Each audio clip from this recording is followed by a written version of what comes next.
ഇവിടെ കുറച്ച് ബുദ്ധിമാനായിട്ടുള്ള കള്ളന്മാർ ബാങ്കിലുള്ള ജീവനക്കാരെല്ലാം തടങ്കലാക്കിയ ശേഷം അവിടെ ഉണ്ടായിരുന്ന ലോക്കറിൽ നിന്നും പൈസ അടിച്ചു മാറ്റാനായി നോക്കുന്നു. ഇതേ ടൈമിൽ മോഷണത്തെ പറ്റിയെല്ലാം പറഞ്ഞ് പോലീസുകാരെല്ലാം ബാങ്കിന് ചുറ്റും വളഞ്ഞതും അവർ റോബോസുമൊത്ത് ഒരു ഡീലെല്ലാം സംസാരിച്ച് അകത്തുള്ള ആൾക്കാരെയെല്ലാം സേഫായി പുറത്തേക്ക് വിടാൻ വേണ്ടിയുള്ള ശ്രമങ്ങളെല്ലാം നടത്തുന്നു.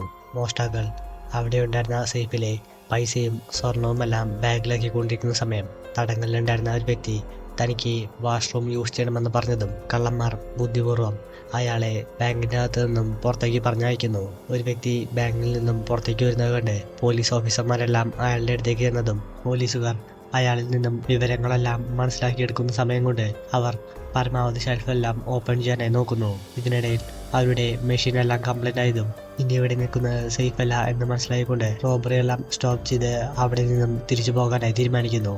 അതിനായി ഒരു കൂട്ടം ആൾക്കാർ പൈസയെല്ലാം നിറച്ച ബാഗ് നേരത്തെ തുളച്ചിട്ടുള്ള ടണലിന്റെ ദ്വാരത്തിലൂടെ ഡ്രെയിനേജിന്റെ അകത്തേക്ക് ഇട്ടതും ഇതേ ടൈമിൽ അവരുടെ കൂടെ ഉണ്ടായിരുന്ന മറ്റൊരു റോബർ ഫേക്കായിട്ടുള്ള വെപ്പൺസ് എല്ലാം ഒരു സ്ഥലത്ത് പ്ലേസ് ചെയ്ത ശേഷം ഇനി അഥവാ പിടിക്കപ്പെട്ടാൽ തന്നെ എളുപ്പത്തിൽ കേസിൽ നിന്നും ഒഴിവായി പോരാമെന്ന് പറയുന്നു.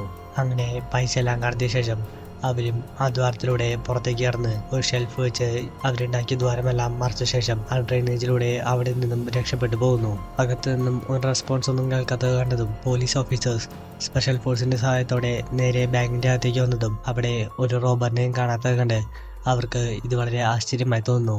അതിനിടയിൽ പോലീസ് ഓഫീസർമാരുടെ തലവൻ അവിടുത്തെ ഷെൽഫിന്റെ താഴെ കുറെ മാർക്കെല്ലാം വന്നിരിക്കുന്നത് കണ്ട് ആ ഷെൽഫ് മാറ്റി നോക്കിയതും ആ ദ്വാരത്തിന്റെ നടുക്കായി ഒരു ഗ്രനേഡ് എല്ലാം കെട്ടിയിട്ടിരിക്കുന്നത് കണ്ട് അവർക്കെല്ലാം ഇത് വളരെ ഷോക്കിംഗ് ആയി തോന്നുന്നു. എന്നാൽ മറ്റൊരു പോലീസ് ഓഫീസർ അവിടെ ഇരിക്കുന്ന വെപ്പൺസ് എല്ലാം ഫേക്ക് ആണെന്ന് പറഞ്ഞതും പോലീസ് ഓഫീസർമാരുടെ തലവനെ അവർ ഇത്രയും നേരം ഫേക്ക് ഗൺ വെച്ച് ഇവരെ പറ്റിച്ചതോർത്ത് വളരെയധികം ഫ്രസ്ട്രേഷൻ എല്ലാം വരുന്നു.